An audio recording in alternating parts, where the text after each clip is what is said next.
Dear students, I hope that you all are doing well during this lockdown period. In continuation of our online classes, today I'm going to discuss about interpersonal and group behavior. जैसा कि हम जानते हैं, organisational behaviour के अंतर्गत हम व्यवहार की स्टडी करते हैं और इसमें हम 3 लेवल पे व्यवहार की स्टडी करते हैं। पहला इंडिविजुअल लेवल पे, दूसरा जो हम स्टडी करते हैं वो हम ग्रुप लेवल पे व्यवहार की स्टडी करते हैं, और तीसरा हम organisation as a whole level पे बिहेवियर की स्टडी करते हैं कि कैसे इंडिविजुअल इन्फ्लुएंस करता है ग्रुप और ऑर्गेनाइजेशन के ओवरऑल बिहेवियर को, उसकी परफॉर्मेंस को, और कैसे इंडिविजुअल खुद ग्रुप्स और ऑर्गेनाइजेशन से इन्फ्लुएंस होता है किसी भी ऑर्गेनाइजेशन में। और जब भी हम देखें, क्योंकि जब आप किसी ऑर्गेनाइजेशन में काम करते हैं तो आप अन्य व्यक्तियों से इंटरैक्ट करते हैं, आप उनसे वैचारिक आदान प्रदान करते हैं, और इस वैचारिक आदान प्रदान में आप दूसरे लोगों को इन्फ्लुएंस करते हैं और खुद उनसे भी इन्फ्लुएंस होते हैं। तो 2 या 2 से अधिक व्यक्तियों के बीच होने वाले वैचारिक आदान प्रदान अथवा टोटल इंटरैक्शंस को हम इंटरपर्सनल बिहेवियर कहते हैं। और आप जानते हैं कि कोई भी व्यक्ति का जो व्यवहार है वो हमारी इंडिविजुअल कैरेक्टरिस्टिक्स से मिल के बनता है, जिनमें हमारा लर्निंग, हमारे एटीट्यूड, हमारा परसेप्शन, नॉलेज, हमारे मोटिवेशंस, हमारी पर्सनैलिटी, ये सब मिलके किसी भी व्यक्ति के व्यवहार को निर्धारित करते हैं। These are the factors which determine the behavior of a person. And now जब हम इंटरपर्सनल बिहेवियर की बात करते हैं तो व्यक्ति अपने व्यवहार से दूसरों को प्रभावित करता है, और साथ ही किस तरीके से वो अन्य लोगों के, अन्य इंडिविजुअल के या अन्य ग्रुप के व्यवहार से खुद इन्फ्लुएंस होता है, इसकी स्टडी हम इंटरपर्सनल बिहेवियर में करते हैं। और जैसे मैंने बोला कि इंटरपर्सनल बिहेवियर जनरली हमारी इंडिविजुअल क्वालिटीज़ से मिलके बना होता है, और वो क्वालिटीज़ जो हमारा इन्वायरमेंट है उससे किस तरह इन्फ्लुएंस होती है। तो हम जनरली इंटरपर्सनल बिहेवियर्स के जो करेक्टरिस्टिक फैक्टर्स हैं उनको हम जनरली कह सकते हैं। पहला हमारी कम्युनिकेशन स्किल्स, हमारा जो इमोशनल इंटेलिजेंस है, हमारी जो भावनात्मक स्थिरता है, how stable we are emotionally, और तीसरा जो है सोशल स्किल्स, हम अन्य लोगों के साथ में किस तरह से अपने को एडजस्ट करते हैं। इन 3 चीज़ों पे इंटरपर्सनल बिहेवियर फोकस करता है। और अगर आप देखें तो पर्सनल ओरिएंटेशन हम ये कहते हैं कि कोई व्यक्ति का जो व्यवहार का एक पैटर्न है वो किस तरीके से डोमिनेट करता है, उसके बेस पे हम व्यक्तियों को 4 कैटेगरीज में बांट सकते हैं, जैसे कि आप यहाँ पे देख सकते हैं। लेवल 1 में हमने रखे हैं कॉम्पिटिटर्स। कॉम्पिटिटर्स वो लोग होते हैं जो दूसरे व्यक्तियों से अच्छा करना चाहते हैं, वो हर टाइम कुछ न कुछ इस तरीके से व्यवहार करते हैं कि उन्हें लगता है कि वो हमेशा दूसरे व्यक्तियों से कंपटीशन में हैं और वो हमेशा अपना बेस्ट करने की सोचते हैं। उनको हम कहते हैं कॉम्पिटिटर्स। जो सेकंड हमने लिया है वो है इंडिविजुअलिस्ट्स, जो अकेले अपने पे फोकस करते हैं और वो अपने बेटरमेंट पे और ज़्यादा फोकस करते हैं और उनको इससे कोई फ़र्क नहीं पड़ता है कि दूसरा जो व्यक्ति है या दूसरे जो अन्य लोग हैं वो उनसे बेहतर कर रहे हैं या उनसे वर्स्ट कर रहे हैं। They don't care about it. Then the cooperators, जो सहयोगी भावना के साथ में चलते हैं और इनका जो फोकस होता है, ये लोग जॉइंट आउटकम पे फोकस करते हैं। ये खुद तो अच्छा परफॉर्म करना चाहते हैं लेकिन साथ ही ये चाहते हैं कि दूसरे लोग भी अच्छा परफॉर्म करें और इसलिए ये लोग एज ए टीम मेंबर बहुत अच्छा काम करते हैं। देन है इक्वलाइजर्स। ये वो लोग होते हैं जो कि तालमेल बिठाने में बहुत जिनको महारत होती है और ये हमेशा जो है ये ऐसे अवसर की तलाश करते हैं जहाँ पे ये कॉन्फ्लिक्ट्स को कम कर सकते हैं।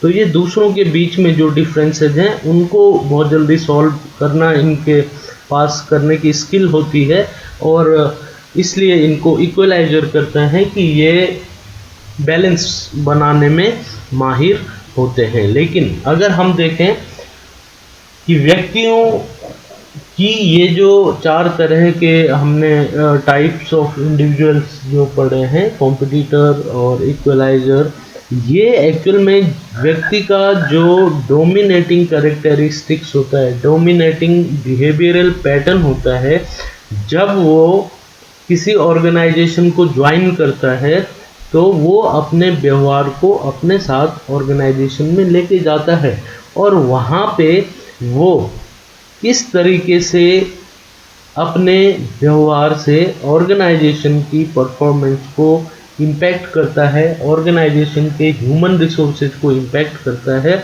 ये स्टडी हम इंटरपर्सनल बिहेवियर को अगर ऑर्गेनाइजेशन के टर्म में हम अगर पढ़ते हैं तो उसमें हम ये स्टडी करते हैं। और आप कोई भी व्यक्ति है, आप दो तरीके से ऑर्गेनाइजेशन में काम कर सकते हैं। या तो आप प्रो सोशल बिहेवियर करें, जैसे कि फिगर में दिया गया है प्रो सोशल बिहेवियर, आप लोगों को हेल्प करना चाहते हैं, आप ऑर्गेनाइजेशन में रह के ऑर्गेनाइजेशन के ऑब्जेक्टिव को अचीव करने के लिए हमेशा प्रयासरत रहते हैं और आप दूसरे लोगों के साथ में मिलके काम करना चाहते हैं। इसको हम प्रो सोशल बिहेवियर कहते हैं। और दूसरा जो बिहेवियर है वो उसको हम डेविएंट ऑर्गेनाइजेशनल बिहेवियर कह सकते हैं, जिसमें कि व्यक्ति अपने को अलग दिखाने की कोशिश करता है और कहीं ना कहीं वो ऑर्गेनाइजेशन के जो गोल्स हैं, जो ऑब्जेक्टिव्स हैं, उनको पाने में जो है एज ए टीम काम नहीं कर पाता है। वो कई बार एग्रेशन दिखा लेता है, फ्रॉड करता है, झूठ बोलना स्टार्ट कर देता है।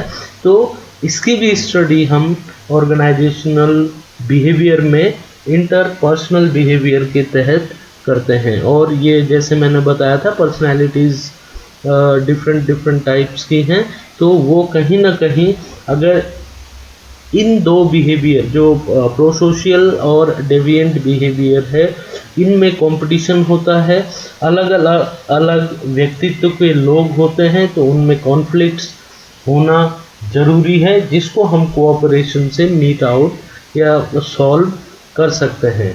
और जब हम ऑर्गेनाइजेशन की बात करते हैं तो ऑर्गेनाइजेशन में ग्रुप का एक महत्वपूर्ण रोल होता है, क्योंकि आप ऑर्गेनाइजेशन में अकेले नहीं होते हैं, आपको अपने जो आपके कलीग्स होते हैं उनके साथ में आपको इंटरेक्ट करना पड़ता है।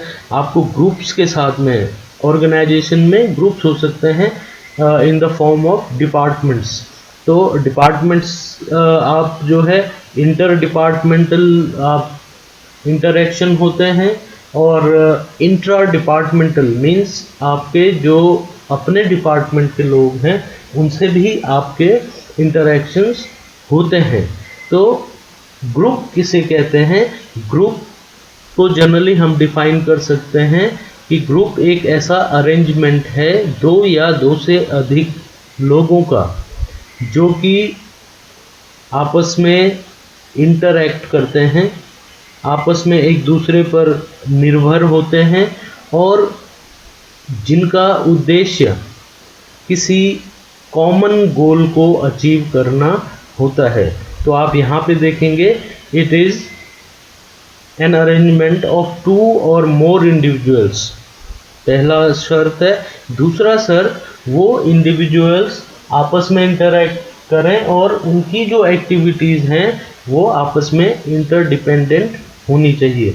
और जो तीसरा और सबसे इम्पोर्टेंट ऑब्जेक्टिव जो ग्रुप का है कि ये लोग किसी एक कॉमन गोल के को अचीव करने के लिए काम करते हैं।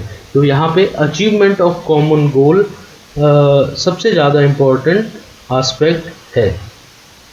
अब किसी भी ऑर्गेनाइजेशन में अगर आप देखेंगे तो टाइप्स ऑफ ग्रुप की अगर हम बात करें तो 2 तरह के टाइप्स ऑफ ग्रुप हम यहाँ पे मैं डिस्कस करना चाहूँगा। बाकी जो डिटेल्स हैं वो हम अभी ग्रुप डायनेमिक्स जब पढ़ेंगे तो उसमें फिर हम इसको डिटेल में स्टडी करेंगे। अभी हम जैसे कि देख सकते हैं 2 तरह के ग्रुप्स हैं, फॉर्मल एंड इनफॉर्मल ग्रुप। तो फॉर्मल ग्रुप क्या है? जो कि वेल डिफाइंड है, जिसका एक ऑर्गेनाइजेशन स्ट्रक्चर है, जिसमें आपको किसको सबऑर्डिनेट करना है और किसको आपको रिपोर्ट करना है, ये चीज़ें डिफाइंड होती हैं। आपको वेल डेजिग्नेटेड वर्क असाइनमेंट मिलते हैं। आपका जो रोल्स हैं, आपका क्या रोल है ऑर्गेनाइजेशन में या उस पर्टिकुलर ग्रुप में, ये क्लियर होता है। और आपको जो ऑर्गेनाइजेशनल गोल है उसको अचीव करने के लिए एज ए टीम मेंबर आप फॉर्मल ग्रुप में आपकी जो रोल्स और आपके जो आपको ग्रुप के नॉर्म्स हैं वो बने होते हैं और उसके अकॉर्डिंग ही आप ग्रुप में परफॉर्म करते हैं। दूसरा ग्रुप है इनफॉर्मल। ये फॉर्मल ग्रुप के अपोजिट ये जो ग्रुप्स होते हैं, यहाँ पे आपको ऑर्गेनाइजेशनल स्ट्रक्चर नहीं मिलेगा, आपको डेजिग्नेटेड वर्क असाइनमेंट नहीं मिलेंगे, बल्कि ये जो ग्रुप होते हैं ये नेचुरल फॉर्मेशन होती हैं। आप लोगों से मिलते हैं, आपको जहाँ पे लाइक माइंडेड लोग मिलते हैं आप उनसे इंटरेक्ट करना स्टार्ट करते हैं, उनसे फ्रेंडशिप करना स्टार्ट कर देते हैं। और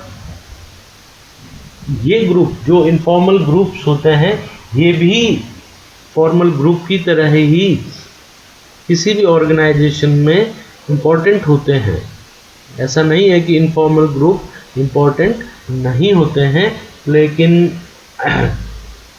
इनमें केवल जो है आपका जो ऑर्गेनाइजेशनल स्ट्रक्चर है और जो नॉर्म्स हैं वो वेल डिफाइंड नहीं होते हैं। इसका एग्जांपल हम दे सकते हैं, सपोज किन्हीं 2 डिपार्टमेंट्स के लोग जो एक साथ लंच करते हैं या किसी एक स्पोर्ट्स में पार्टिसिपेट करते हैं आफ्टर द वर्किंग आवर्स, और वो लोग जो है उनके बीच में एक इंटीमेसी होती है, लेकिन वो जब मिलते हैं तो कहीं ना कहीं ऑर्गेनाइजेशन की पॉलिसीज पे भी वो कुछ ना कुछ बात करते हैं ऑर्गेनाइजेशन के बारे में। तो कहीं ये जो इनफॉर्मल ग्रुप्स होते हैं ये एक तरीके से आप कह सकते हैं कि ग्रे कॉइन की तरह काम करते हैं और इंफॉर्मेशन को एक डिपार्टमेंट की इंफॉर्मेशन दूसरे डिपार्टमेंट के व्यक्ति तक इनफॉर्मली पहुंचती है, तो कहीं ना कहीं ये कई बार कंपटीशन की भावना को जन्म देता है, जो कि एक पॉजिटिव साइन है। तो अगर हम देखें तो both the formal as well as informal groups are important for any organisation. Now अभी क्योंकि हम यहाँ पे स्टडी कर रहे हैं इंटरपर्सनल बिहेवियर को, और जो आपका जो टॉपिक है ये ट्रांजैक्शनल एनालिसिस है कि how to analyse the interpersonal behaviour in an organisation. तो इसके लिए एक टेक्निक है जो कि एक अमेरिकन साइकेट्रिस्ट जिनका नाम एरिक बर्न था, उन्होंने इसको इजाद किया था। और उन्होंने जब ये देख ट्रांजैक्शन यहाँ पे हम कहते हैं जनरली जब हम वैचारिक आदान प्रदान किसी ग्रुप में करते हैं, इंडिविजुअल्स के बीच में होता है दो या दो से अधिक, उसको हम ट्रांजैक्शन कहते हैं। और वो जो ट्रांजैक्शंस होती हैं इधर वर्बल और नॉन वर्बल, उनको हम कैसे एनालाइज कर सकते हैं, क्योंकि वो ट्रांजैक्शन डायरेक्टली और इनडायरेक्टली ऑर्गेनाइजेशन और जो इंडिविजुअल्स हैं उनकी परफॉर्मेंस को कहीं ना कहीं अफेक्ट करती हैं, उसको इन्फ्लुएंस करती हैं। इसलिए ट्रांजैक्शनल एनालिसिस जो है एक अच्छा टूल है for the analysis of interpersonal behaviour. और यहाँ पे एक्चुअली ट्रांजैक्शनल एनालिसिस जो है उसको अगर आप देखें तो इसके लिए कई टूल्स हैं, और इन टूल्स में से हम कुछ टूल्स यहाँ पे मैं डिस्कस करना चाहूँगा। Analysis of self awareness, structural analysis, analysis of transactions, analysis of life positions. तो जनरली हम इनको यहाँ पे डिस्कस करेंगे। कुछ मेन मैं आपको डिस्कस करूँगा और बहुत ज़्यादा डिटेल में यहाँ पे हम इसको डिस्कस नहीं करेंगे, लेकिन हम आपको एक आइडिया ज़रूर हो जाएगा कि किस तरीके से हम ट्रांजैक्शनल एनालिसिस से अपने व्यवहार को अच्छा बना सकते हैं। How can we improve our behaviour by studying or by applying these techniques of transactional analysis. So let's start with the first method, that is called analysis of self awareness. तो जो भी interpersonal relationships हैं, they are composed of inner selves. Inter self means between two people or two or more people, the interpersonal relationships are formed. And जब हम देखते हैं what is self, self is the core personality pattern जो कि एक integration provide करता है between the members और between the individuals। और जब हम सेल्फ के कॉन्सेप्ट को देखते हैं तो इसमें सेल्फ अवेयरनेस एक इम्पॉर्टेंट कॉन्सेप्ट है अगेन, और ये जो है सेल्फ इमेज को प्रदर्शित करता है कॉन्शियस और अनकॉन्शियस दोनों तरह के टर्म्स में। दो लोग थे, जोसेफ लुफ्ट और हैरिंगटन इंगम। इन लोगों ने मिलके एक खिड़की की तरह एक डायग्राम प्रपोज किया और उसको नाम दिया गया जौहरी विंडो।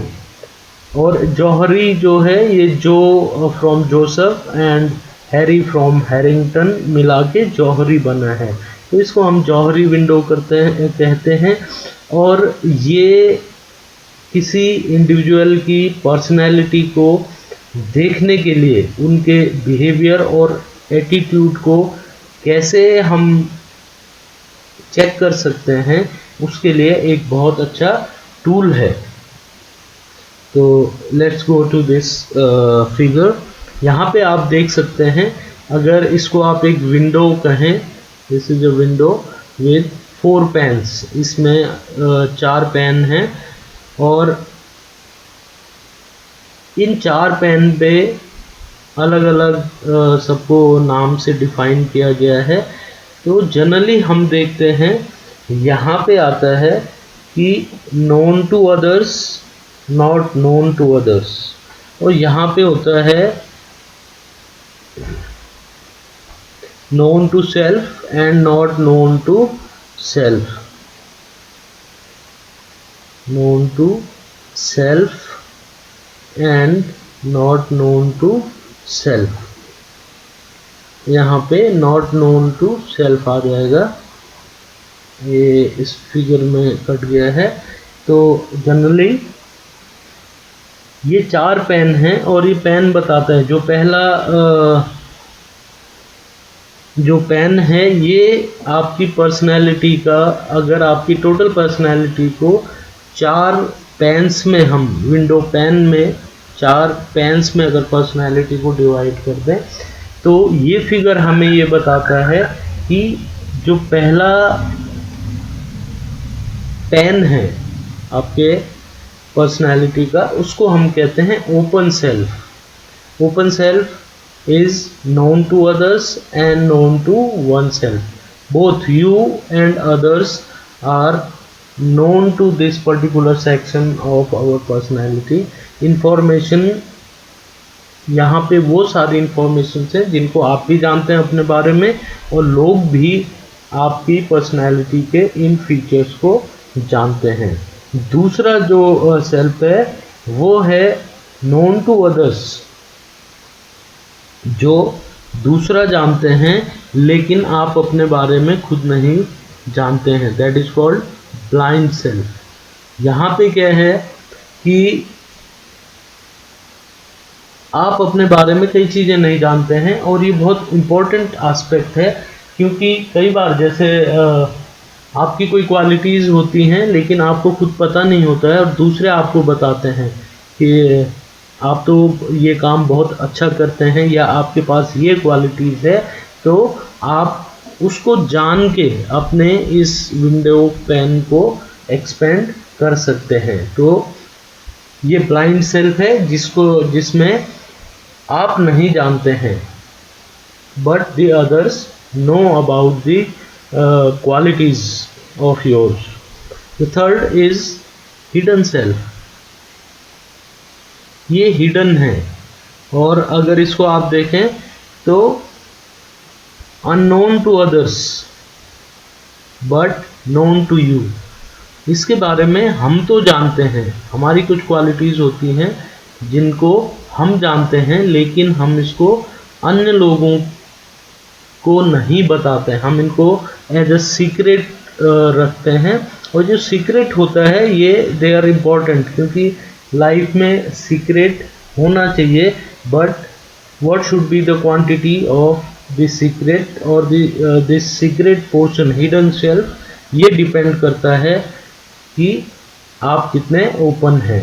तो जनरली आप देखेंगे जो बहुत बड़े सेलिब्रिटीज़ होते हैं या लीडर्स होते हैं, फॉर एग्जांपल नरेंद्र मोदी है, तो उनके बारे में गॉसिप चलती हैं, उनके बारे में उनको हिडन सेल्फ या अपने सीक्रेट्स को बना के रखना बहुत इम्पॉर्टेंट होता है। और आप ये देखेंगे कि उनका ये जो पेन है, क्योंकि लोग उनके बारे में ज़्यादा जानते हैं, तो उनका जो ओपन सेल्फ वाला पेन है खिड़की का, वो बड़ा होता है। यानी कि अगर आप देखेंगे तो उनका, अगर सपोज ये खिड़की है और इसमें 4 पेन है, तो आप देखेंगे इनका हिडन बहुत कम होगा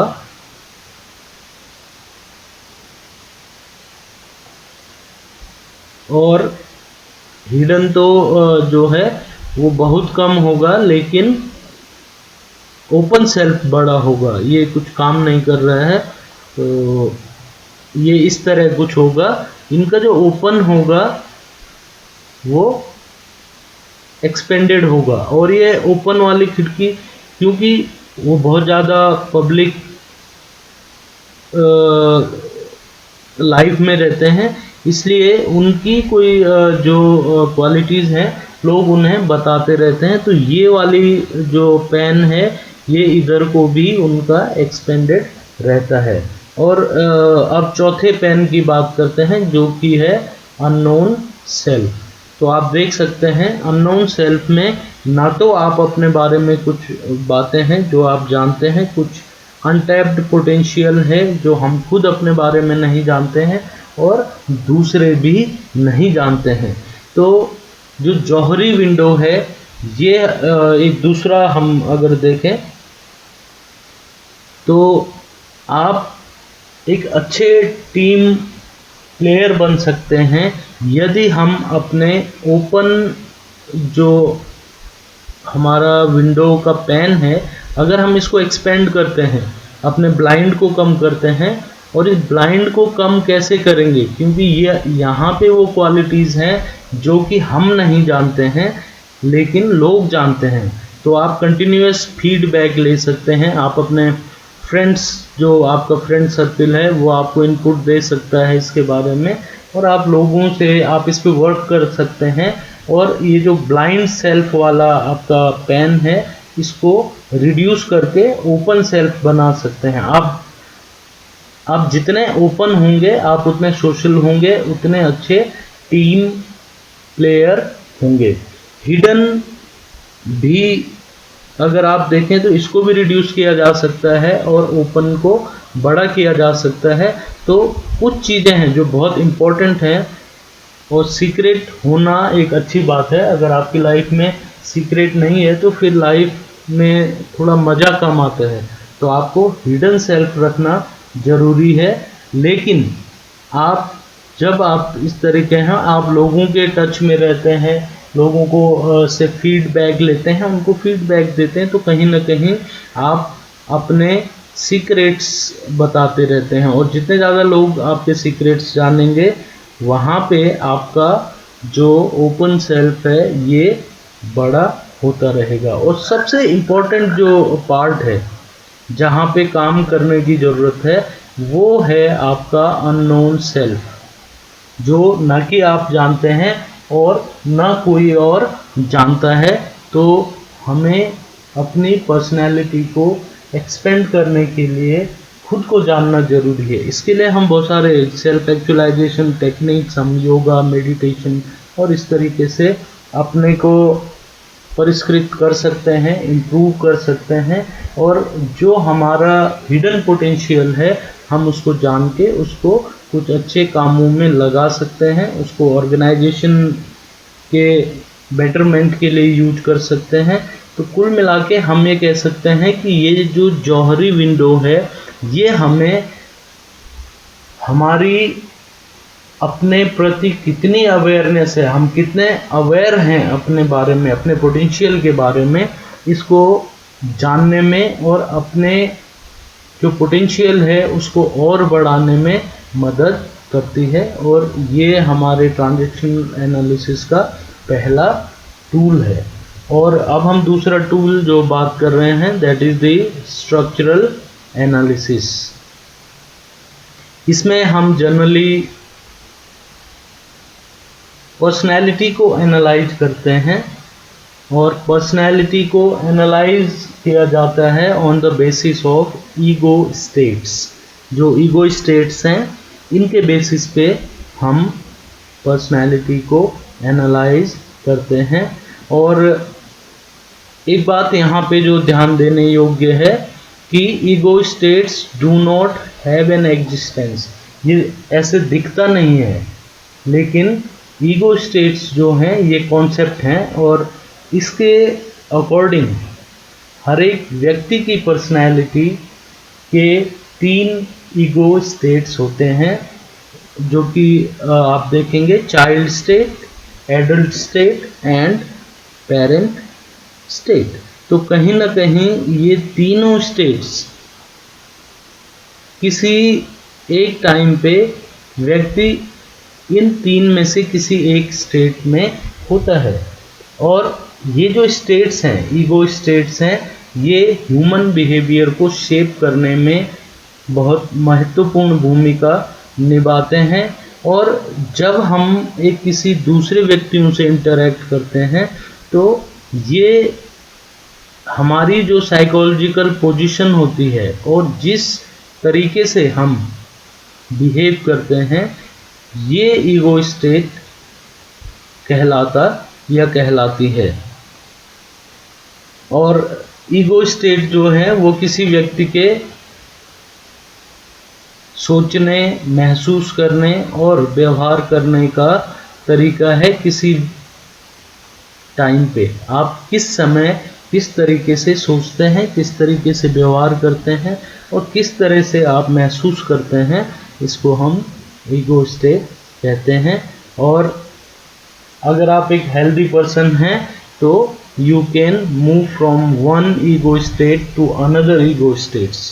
तो लेट्स सी, ये 3 तरह की ईगो स्टेट हैं। तो what does a parent ego state is about.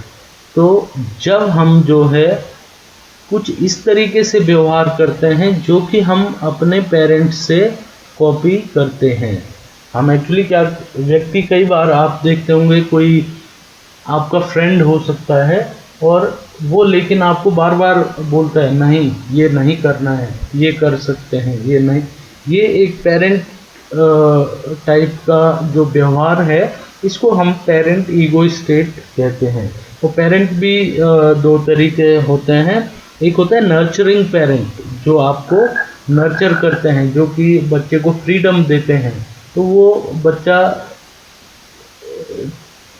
के व्यवहार को समझते हैं और बच्चा वही सीखता है। और दूसरे पेरेंट्स होते हैं, वो एडॉप्टिव पेरेंट्स होते हैं, जो कि बच्चे को कुछ ना कुछ टोकते रहते हैं कि ये करना है, ये नहीं करना है।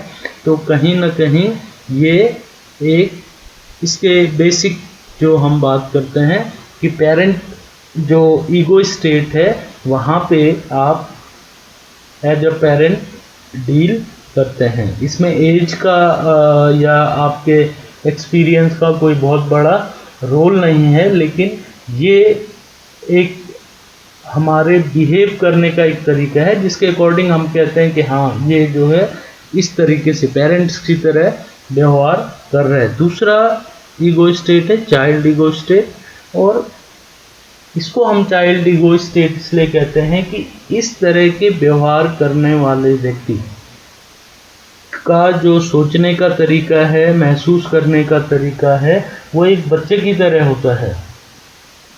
और जिस तरह आपने देखा होगा कि बच्चा हमेशा उत्सुक होता है, वो क्यूरियस होता है, बच्चा एडवेंचरस होता है, बच्चा नई चीज़ों के बारे में जानना चाहता है। और ये जो क्वालिटीज़ हैं, ये अगर आपके व्यवहार में किसी टाइम पे डोमिनेट कर रही हैं, तो आपकी जो ईगो स्टेट है वो चाइल्ड ईगो स्टेट कहलाएगी। और तीसरी जो ईगो स्टेट है वो एडल्ट है। और अगर आप देखेंगे तो एडल्ट जो व्यक्ति होंगे और उनका जो तरीका होगा चीज़ों को समझने का, सिचुएशंस को डील करने का, वो लॉजिकल वे में ज़्यादा सोचते हैं और हर जगह कहीं ना कहीं वो रैशनल होते हैं, वो चीज़ों को समझते हैं और उसके अकॉर्डिंग ही रिएक्ट करते हैं। तो जब हम बोलते हैं कि कोई व्यक्ति एडल्ट ईगो स्टेट में है, इसका मतलब कि वो एडल्ट की तरह व्यवहार कर रहा है। और एडल्ट का जो व्यवहार है वो रैशनैलिटी एंड लॉजिकल बिहेवियर से हम उसको परिभाषित करती है। और की पॉइंट एक बार और आपके लिए है कि people used to sit in and out of these state from time to time and from situation to situation। तो जो बेस्ट जो अगर हम देखें, अगर हम इसका ट्रांजैक्शन देखें, तो बेस्ट जो ट्रांजैक्शन होगा वो होगा एक एडल्ट से एक एडल्ट का ट्रांजैक्शन। मतलब अगर कोई व्यक्ति कोई रैशनैलिटी की बात करता है, कोई भी बात करता है, सपोज एक बॉस अपने एम्प्लॉय से पूछता है व्हाई आर यू लेट, और अगर वो एडल्ट स्टेज में है तो he will simply explain the real circumstances and the boss will accept it. ये एक जनरल, क्योंकि both are thinking in logical manner, तो एडल्ट टू एडल्ट व्यवहार सबसे बेस्ट ट्रांजैक्शन माना गया है। जबकि पेरेंट चाइल्ड, अगर आपका बॉस पेरेंट ईगो स्टेट में है और एम्प्लॉय चाइल्ड ईगो स्टेट में है, तो डिपेंड करेगा कि ये कौन सा पेरेंट है और ये कौन सा चाइल्ड है। अगर नेचुरल चाइल्ड है तो ये फॉलो करेगा आपके जो भी इंस्ट्रक्शंस हैं, और ये भी एक तरह की हो सकती है। तीसरी हो सकती है आपका एडल्ट चाइल्ड। आप इसमें से अगर इस तरह के ट्रांजैक्शन बनाएंगे तो ये 9 तरीके के ट्रांजैक्शंस बन के आएंगे, लेकिन जो बेस्ट ट्रांजैक्शन है वो एडल्ट टू एडल्ट ट्रांजैक्शन को इसमें बेस्ट माना जाता है। अब हम बात करेंगे लाइफ पोजीशंस की। लाइफ पोजीशंस क्या है? तो जनरली 4 तरह की लाइफ पोजीशन जनरली ये हमें बताती है कि हम अपने लिए कैसा सोचते हैं, कैसा महसूस करते हैं, और दूसरे व्यक्ति जिससे हमारा ट्रांजैक्शन हो रहा है, जिससे हम इंटरैक्ट कर रहे हैं, उसके बारे में हम क्या सोच रहे हैं। तो इसको भी अगर आप देखें तो ये भी एक क्वाड्रेंट एक बना है, और इस क्वाड्रेंट में आप देख सकते हैं 2 तरह के। अगर आप एक्स और वाई एक्सिस पे देखेंगे तो एक्स एक्सिस पे हम देखते हैं you are okay with me, हम दूसरे को सोचते हैं कि दूसरा व्यक्ति हमारे साथ अच्छा है, और वाई एक्सिस में हम देख रहे हैं कि मैं अपने साथ अच्छा नहीं हूँ। जहाँ आप देखेंगे you are not okay with me, and इसका अपोजिट यहाँ पे है I am okay with me. तो जो सबसे बढ़िया इसमें जो ट्रांजैक्शन निकल के आता है, लाइफ पोजीशन निकल के आती है, जब हम सोचते हैं कि आई एम ओके, मैं अच्छा हूँ, और you are also okay, means the person you are interacting with, you think that he is also okay and I am also okay. It is a healthy position, एक healthy life position है, और happily आप एक दूसरे के साथ में आपका जो इंटरेक्शन है वो हैप्पी होगा। लेकिन अगर आप देखें कि आई एम ओके, कई बार हम क्या सोचते हैं, मैं तो ठीक हूँ लेकिन दूसरा ठीक नहीं है, यू आर नॉट ओके। तो ये वन अप पोजीशन कहलाती है, जहाँ पे आप अपने को तो सही ठहरा रहे हैं लेकिन दूसरे को सही नहीं ठहरा रहे हैं। तो यहाँ पे आप क्या करते हैं, दूसरा व्यक्ति आपसे पीछा छुड़ाने की कोशिश करेगा, और अगर आपको ये लगता है कि आप सही हैं, दूसरा सही नहीं है, तो आप गुस्सा हो सकते हैं, जो कहीं ना कहीं एक हेल्दी ट्रांजैक्शन नहीं कहा जा सकता है। तीसरा एक पोजीशन है आई एम नॉट ओके।